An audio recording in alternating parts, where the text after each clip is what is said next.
ശ്യാമപ്രസാദ്, എടാ ശ്യാമേ, നീ എന്ത് ഈ വഴിക്ക്? ഞാൻ ഒരു സുഹൃത്തിനെ കാണാൻ വന്നായിരുന്നു. അപ്പോഴാ നീ വന്ന കാര്യം അറിഞ്ഞു. അപ്പൊ നിന്നെ കൂടെ ഒന്ന് കണ്ടിട്ട് വന്നിരുന്നു വന്നു. എന്നോടാരാ പറഞ്ഞു ഞാൻ ഇവിടെയുള്ള കാര്യം? അതൊക്കെ ഞാൻ അറിഞ്ഞു. കേറിയിരിക്കെ. എവിടെയെങ്കിലും പോകാൻ ഇറങ്ങിയായിരുന്നു? ഞാൻ പഞ്ചായത്ത് ഓഫീസ് വരെ പോകാൻ ഇറങ്ങുമായിരുന്നു. എത്ര നാളായിടാ നമ്മൾ തമ്മിൽ കണ്ടിട്ട്? അതെ അതെ അതെ ഏകദേശം 10 വർഷത്തോളം ആയില്ലേ? അതെ അതെ അതെ. പിന്നെ ഫാമിലി മക്കളൊക്കെ? ഇല്ല, അവര് വന്നില്ലടാ, ഞാൻ മാത്രമേ വന്നുള്ളൂ. അവരടുത്ത മാസം 4-ാം തീയതി വരും. ആണോ? സുഖമായിട്ടിരിക്കുന്ന എല്ലാരും? സുഖമായിട്ടിരിക്കുന്നു. നിന്റെ വൈഫും കുഞ്ഞുമൊക്കെ? അവളുടെ വീട്ടിൽ ഇരുന്ന് പോയപ്പോ അവിടെ അമ്പലത്തിൽ ഉത്സവമായിരുന്നു. അപ്പൊ അവര് നാളെ കഴിഞ്ഞേ അവര് വരുള്ളൂ. ആണോ? പിന്നെ നിങ്ങൾ ഇപ്പോഴും ബോംബെ തന്നെയാണോ അതോ?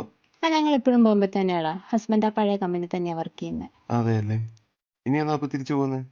ഞങ്ങൾ ഇനി അടുത്ത മാസം 20-ാം തീയതി ഞങ്ങൾ എല്ലാവരും കൂടി അങ്ങ് തിരിച്ചു പോകും. ആണോ? ആഹാ. എന്നാ ഇരിക്കടാ, ഞാൻ ചായ എടുക്കാം. ശരി ശരി.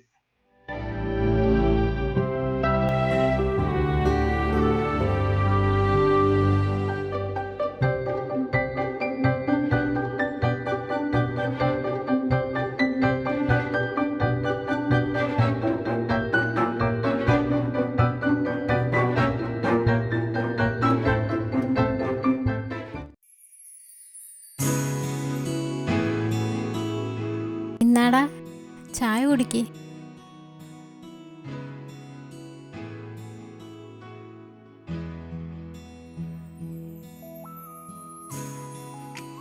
പിന്നെ നമ്മുടെ പഴയ കൂട്ടുകാരുമായിട്ടൊക്കെ കോണ്ടാക്ട് ഉണ്ടോ ഇപ്പോഴും? ഞാൻ ആ ദീപയും ബിൻസിയും മാത്രമായിട്ടേ കോണ്ടാക്ട് ഉള്ളൂ. വേറെ ആരുമായിട്ടും അങ്ങനെ കോണ്ടാക്ട് ഇല്ല. അതെയോ? എന്നാലും നീ എങ്ങനെ അറിഞ്ഞിടാ ഞാൻ വന്ന കാര്യം? അതൊക്കെ ഞാൻ അറിഞ്ഞു.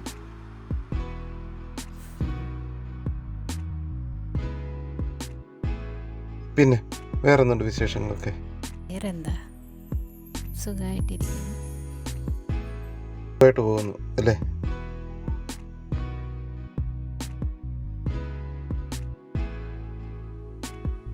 എന്നാ ഇറങ്ങട്ടെ. ഇറങ്ങുവാണോ? ഒരു പ്രത്യേകിച്ച് കാര്യത്തിനോട് പോകണമായിരുന്നു. അപ്പൊ ഈ വഴി വന്നപ്പോ ഒന്ന് കയറി എന്നുള്ളതേ ഉള്ളൂ. പോട്ടെ എന്നാ. ശരിടാ.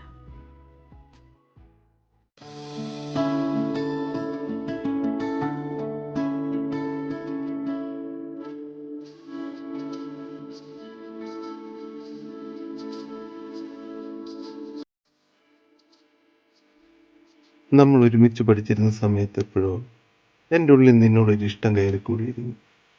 പക്ഷെ അതെങ്ങനെ പറയണമെന്നോ എങ്ങനെ പ്രകടിപ്പിക്കണമെന്നോ എനിക്കറിയില്ലായിരുന്നു.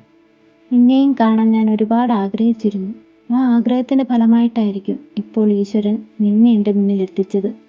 അത്രയ്ക്ക് ഇഷ്ടമായിരുന്നു എനിക്ക് നിന്നെ. പക്ഷെ ഒന്നെനിക്കറിയാം, ഞാൻ ഇപ്പോഴും നിന്നെ വല്ലാതെ സ്നേഹിക്കുകയാണ്. അന്ന് നിന്നോടൊരു വാക്കെങ്കിലും പറഞ്ഞിരുന്നെങ്കിൽ ഇന്നെനിക്ക് നിന്നെ നഷ്ടപ്പെടില്ലായിരുന്നു. ഒരു വട്ടമെങ്കിലും നീ എന്നോട് ഇഷ്ടമാണെന്ന് പറയുമെന്ന് ഞാൻ വിചാരിച്ചു. എന്നും നിന്റെ ജീവിതത്തിൽ സന്തോഷം മാത്രമേ അലരിക്കട്ടെ എന്നാണ് എൻ്റെ ഇപ്പോഴത്തെ ആഗ്രഹം. പക്ഷേ ഇന്നും നീ എൻ്റെ മുന്നിൽ മൗനമായി പോയി. എൻ്റെ ഈ സൗഹൃദം തന്നെ നീ വേണ്ടാന്ന് വെക്കുമെന്നുള്ള പേടിയായിരുന്നു എന്നെ എല്ലാത്തിൽ നിന്നും പിന്തിരിപ്പിച്ചത്. എന്തായാലും ഈ ഒരു ജന്മം മുഴുവൻ ഓർക്കാൻ ഒരുപാട് ഓർമ്മകൾ എനിക്ക് സമ്മാനിച്ചു. എനിക്കത് മതി.